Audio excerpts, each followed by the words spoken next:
Nearly 1,000 people are believed to be victims of this 5-year moving scam, and there could be more. WMAR 2 News' Mallory Sofaste tells us how these moving companies would get more money out of you and how you can avoid these tactics, because if it matters to you, it's a matter for Mallory.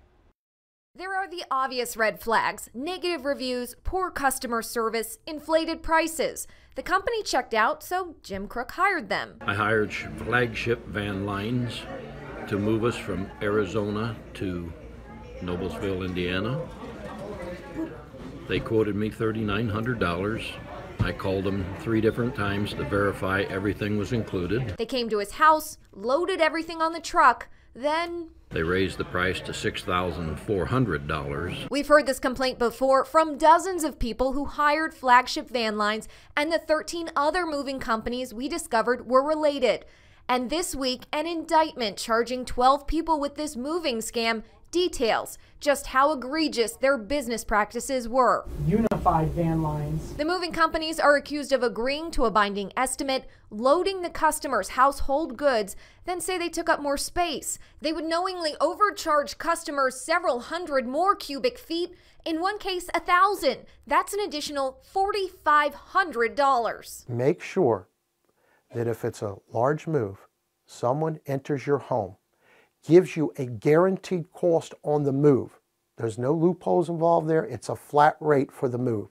That's it. Know your rights. Mark Zimicelli with Unified Moving Services says binding estimates are binding. According to the U.S. Department of Transportation regulations, a binding estimate can only change if you and the mover agree in writing to convert the binding estimate to a non-binding estimate before your goods are loaded. The companies would also use rental trucks instead of branded vehicles. They created fake reviews to entice customers and lied about how many years they were in business. One of the companies, authorized by the DOT in 2017, advertised they just celebrated their 20th anniversary.